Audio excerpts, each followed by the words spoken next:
युद्ध ने रूस को कागजी शेर बना दिया है। युद्ध के चलते काफी मुश्किल में रूस नेटो की मदद से सारी जमीन जीत सकता है।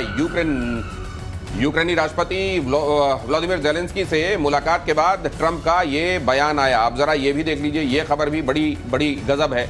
यहाँ हारी हुई सारी जमीन जीतने की बात की जा रही है, मतलब ये भी माना जा रहा है कि हाँ वाकई वो तो हम हार गए हैं।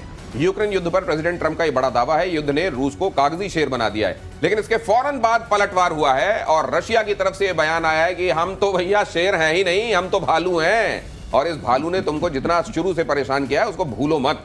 लेकिन ये जुबानी जमा खर्च किया क्यों जा रहा है? इससे हासिल क्या होगा जनरल सिन्हा? देखिए, ये जवानी खर्च तो नहीं है, ये दिखाता है कि ट्रंप किस तरह से पलटी मारते हैं। वो कह रहे थे जब आप अलास्का में गए थे तो उस समय कह रहे थे Russia is 10 time more stronger. वो कह रहे थे यूरोपियन यूनियन के लीडरों को, एग्जैक्ट वर्डिंग है उनकी। और उन्होंने कहा था कि ये पूरी जमीन एक, उन्होंने मैप दिखाई थी जब उनका हो रहा था, यूक्रेन लीडर्स थे, जेलेंस्की भी थे, कि ये जो इलाका है भूल जाइए आप, you just can't, that is the ground reality. आज वो तो पलटी मारते ही हैं, उन्होंने पलट मार दी। वो कहते हैं कि नहीं कागज के शेर हैं, क्योंकि उनकी दाल गली नहीं। जब वो दाल गलाना चाहते हैं जिस तरह से, और खास करके जो उनके विटकॉफ साहब हैं वो जाते हैं, वो वहां पर भी डील करना चाहते हैं। वो उनका कोई नहीं है कि शांति आ जाए, कुछ उनका है कि डील हो जाए, कोई रेयर अर्थ मटेरियल मिल जाए, कोई ऑयल का हमारा डील हो जाए। जब वो नहीं होता है तो मेन बात वो है, वो ये कर रहे हैं।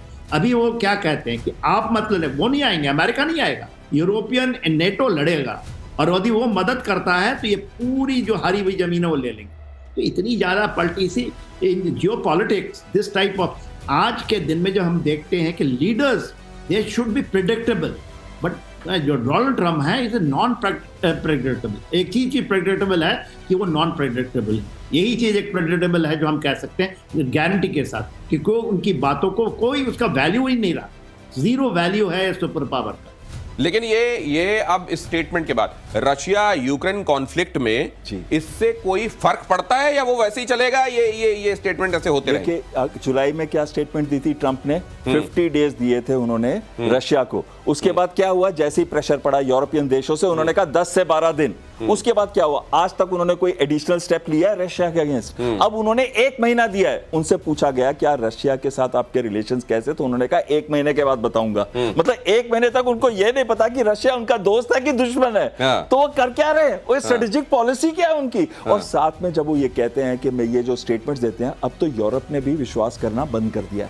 वो उनको चाहिए सिर्फ ट्रूप्स, इनके उनको चाहिए एम्युनिशन, उनको चाहिए फंड्स, उनको ये वाली ज्ञान वाली स्टेटमेंट्स ट्रंप से नहीं चाहिए। सर मुझे तो वो गाना न जाने प्यार में कब मैं जुबान से फिर जाऊं, तेरी कसम है मेरा कोई एतबार नहीं, वो गाना अगर किसी पे फिट बैठता है तो वो ट्रंप है। और अगली खबर यह है, यूनाइटेड नेशंस में तुर्की के राष्ट्रपति एर्दोगन ने किया भारत पाकिस्तान सीज फायर का जिक्र। राष्ट्रपति एर्दोगन ने संयुक्त राष्ट्र महासभा में कश्मीर का राग अलापा। एर्दोगन ने कश्मीर मुद्दे के समाधान की भी अपील की। संयुक्त राष्ट्र के प्रस्तावों के आधार पर हो कश्मीर मुद्दे का हल। पाकिस्तान दौरे के समय भी एर्दोगन ने कश्मीर का जिक्र किया था। चाय से ज्यादा केटली का गर्म होना ये कहलाता है, तू कौन मैं खामखा ये कहलाता है, खलीफा बनने का की खाम ख्याली ये कहलाती है। लेकिन स्टेटमेंट आया है तो इसका एनालिसिस होना जरूरी है। कमोडोर बहल, फरवरी 2023 में 2 वहां पे अर्थक्वेक हुए थे।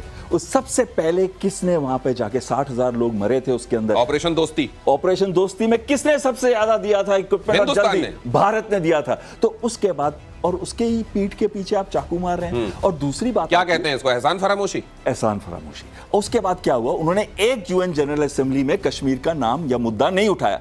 पर फिर जब पहलगाम अटैक हुआ तो ऑप सिंदूर में किसके ड्रोन गए थे कश्मीर के अंदर? चाहे वो यीहा ड्रोन थे, चाहे वो सोंगर थे या TB2 थे, जो हमने मार गिराए। लेकिन श्रीनगर से लेकर जम्मू तक कौन ड्रोन भेज रहा था? पाकिस्तान। लेकिन ड्रोन किसके थे? टर्की के थे। यानी कि टर्की आउटराइटली पाकिस्तान को सपोर्ट कर रहा था उस समय भारत के अगेंस्ट, जिस भारत ने उनको मदद की जब उनको मदद करने की नीड थी। तो ये होता है, it takes all kind of people to make this world. ऐसे भी सही, और भारत को अपने हितों की सुरक्षा करनी आती है। कश्मीर हमारा था, है और रहेगा। और अगली खबर, संयुक्त राष्ट्र महासभा में ओम का उच्चारण। यूनाइटेड नेशन महासभा में इंडोनेशिया के राष्ट्रपति बोले ओम। इंडोनेशिया के राष्ट्रपति प्रोबोवो सुबियांतो का संबोधन ओम शांति ओम के साथ किया। संबोधन का समापन इंडोनेशियाई राष्ट्रपति ने सबको चौंकाया। इंडोनेशिया दुनिया का सबसे बड़ा मुस्लिम देश, और सिर्फ इतना नहीं, उन्होंने ये भी कहा कि अक्टूबर में जिस तरीके से हमास के लोगों ने हमला किया था इजराइल पर, क्या वो सही था? और अगर ऐसा था तो क्या आप कह सकते हैं कि स्वतंत्रता सेनानी थे? और अगर ऐसा नहीं है तो उनको कौन कहेगा कि आतंकवादी थे? हम क्यों गलत को गलत नहीं कहते हैं, ये कहा उन्होंने। और इससे बहुत सारे देशों को, खासतौर से पाकिस्तान और टर्की को निश्चित रूप से मिर्ची लगी होगी। लेकिन उनका ओम कहना और ये कहना कि आतंकवाद अगर गलत है तो उसको गलत कहने का मादा रखो, इसको कैसे देखा जाए? आइए चलते हैं जरा जनरल सिन्हा, ये बहुत बड़ी बात थी और ये वाकई दिखाता है कि सच को सच कहने का मादा आज के दौर में भी है और लोग कर रहे हैं। देखिए, राष्ट्रपति प्रबोवो सुबियांतो हैं, ये भारत आए थे और उन्होंने एक बहुत बड़ी बात की थी कि हमारा डीएनए, क्योंकि देखिए सबसे बड़ा मुस्लिम राष्ट्र है, मतलब सबसे बड़ा हिंदू का भी, जो हिंदुओं का जो आस्था का सवाल है वो इंडोनेशिया में, और उन्होंने कहा था हमारा डीएनए भारत का डीएनए है। और आज उन्होंने ओम शांति ओम जब कहा कि पूरे विश्व के अंदर शांति, और किस संदर्भ में कहा वो बहुत इंपॉर्टेंट। उन्होंने जब बात किया इजराइल के ऊपर में, तो उनका है उनकी गारंटी कौन ले?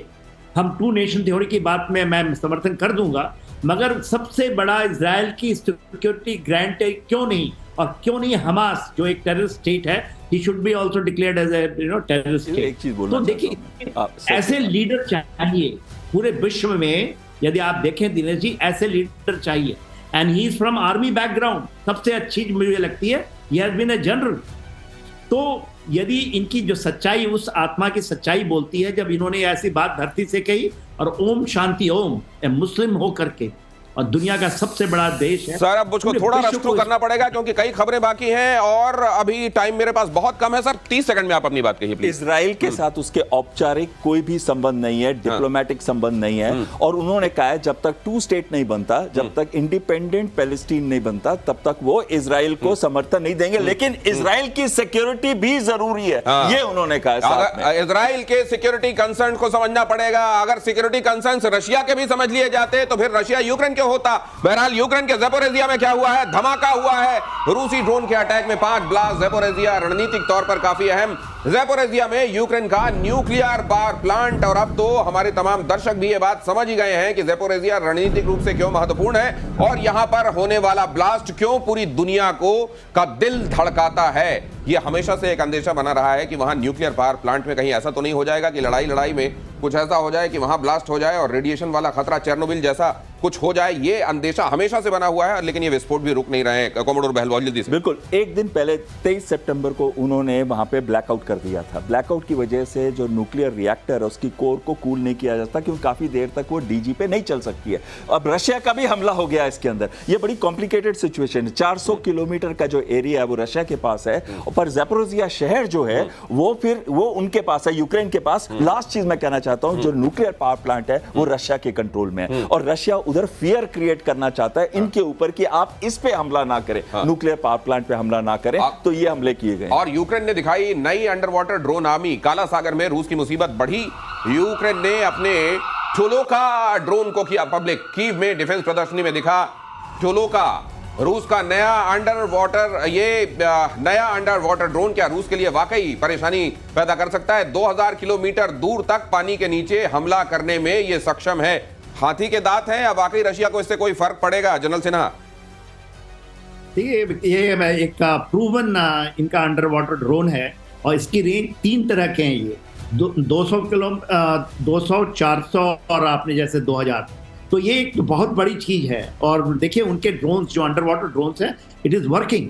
और उन्होंने पहले 200 का यूज किया था, 400 का यूज किया, 2000। तो आप देखिए, जो ब्लैक सी की यदि बात करते हैं, बाल्टिक सी की बात करते हैं, और वो कह रहे हैं कि हम इसको बेचेंगे, और जितने भी यूरोपियन नेटो देश हैं इसको खरीद सकते हैं हमारे। और इन्होंने डेमोन्स्ट्रेशन में आपने दिखाया चलो का। तो एक बड़ी चीज है। अमेरिका ये मानना है, flamingo missile, it is very effective. उनके ड्रोन भी बड़े इफेक्टिव हो गए। तो वो तो रशिया से के साथ ही उसकी जो डिफेंस मैन्युफैक्चरिंग थी पूरी रशिया की ओरिएंटेड है। अब आप देखें उसके पास सू के पास भी 27 है। राइट, सू 27 से भी जुड़ी हुई अगली खबर है सर। हालांकि हमारे लिए वो खबर महत्वपूर्ण है। रूस का भारत को बहुत बड़ा ऑफर। सू 57 फाइटर जेट बेचने का प्रस्ताव, भारत में ही प्लांट लगाने का भी ऑफर। प्रस्ताव में ट्रांसफर ऑफ टेक्नोलॉजी भी शामिल। ये भारत को ये ऑफर रशिया हमेशा से उदारता से देता रहा है। और हम भी ये समझ रहे हैं कि शायद सूनर और लेटर ये होने भी वाला है।